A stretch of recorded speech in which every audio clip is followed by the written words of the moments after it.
Hi, I'm Tim. Welcome to Watchbox, and thanks for logging on. If you love this watch, email me, tmosso@thewatchbox.com.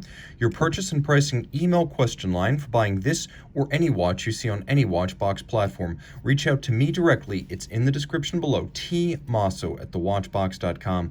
Today we are discussing a 55-piece limited edition in stainless steel launched back in 2013 and a breakthrough recipient of 3 GPHG awards. This is the Urwerk EMC steel. Now, the timepiece won the Concept, Innovation, and Mechanical Exception prizes at the GPHG, all in 1 year. It is a big watch conceptually, but not as big as it looks on camera. So let's talk about the size. Urwerk claims 43 millimeters. I measure from case flank to case flank as 41.5, but I think they're including some of the protuberances that extend outward of the case flanks. It is thinner than I expected. 13 millimeters is downright svelte for a thing that looks this big. 49 millimeters lug-to-lug means it's actually surprisingly wearable, as Urwerk watches tend to be. And then you can see that the actual pivot points for the strap have been underslung beneath the case. So the pivot points of the strap are actually a lot closer together than the edges of the case are to each other. So even that 49 millimeter lug-to-lug doesn't fully express how well this watch wears on a smaller wrist. We'll zoom out a little bit, take a look at my wrist and get a sense of proportion. My wrist is 16 centimeters in circumference, and while the watch does look large, it's not as huge as you would imagine, not in person. It's definitely prominent, and the style is no-holds-barred brash, but it is surprisingly wearable on a wrist, in my estimation, as small as 15 centimeters circumference. And let's take a look at the hardware and the software. As I like to say, Urwerk straps here are custom. So the strap measurements are not going to relate to any conventional lug spacing. Instead, you can see that screws and bars are used to hold the strap to the case, and that's a nice secure arrangement when you have a watch that is this expensive and this heavy. You can also see the strap's been bolstered. It has a technical fiber on the top. So the textile on the top, folded sides, black monotone stitch, and then on the underside, you could see that this is a brand new Urwerk factory strap made of leather.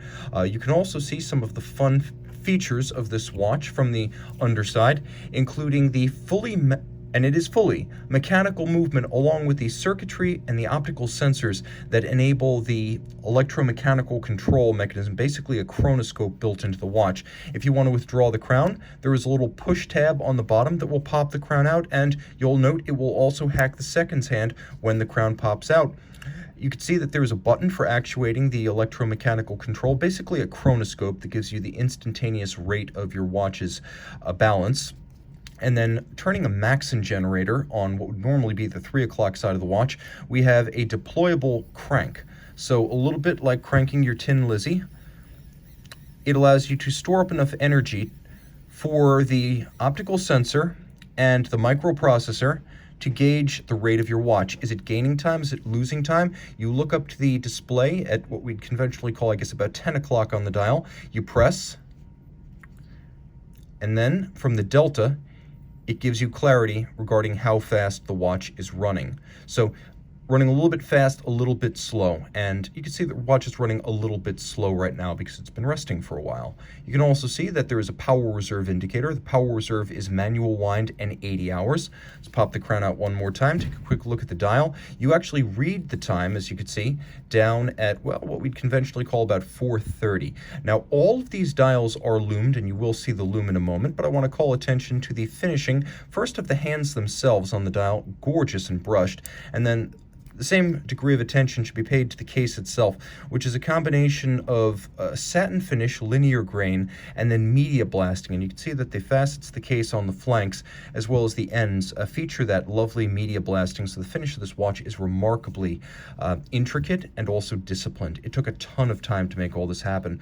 You can see that there is individual numbering for the limited series. This is number 16 of 55. And we're going to turn it over and take a look at the movement. This is Caliber EMC. Two separate components here, really, two separate systems operating in parallel. Twin mainspring barrel, manual wind, 80-hour power reserve, 8 beats per second. You have the in-house Urwerk caliber, and that's a big deal because with Urwerk, most of their movements are actually zenith-based. So to have a full Urwerk in-house caliber, that is a remarkable refinement that largely accounts for the exceptional price of this watch compared to a standard Urwerk, for example, UR105.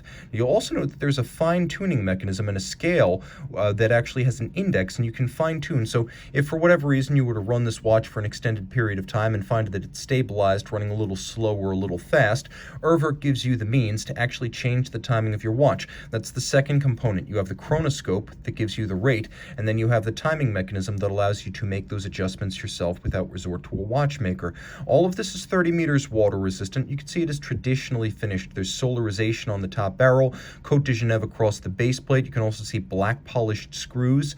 The movement is nicely finished, and the movement is extensively finished because there is a lot of movement in here. The case back, as you can see, is made of titanium. The case, it's primarily made of steel, but it does have a hypoallergenic titanium back. You have the ability to actually time your watch and regulate your watch, all while enjoying high horology independent watchmaking.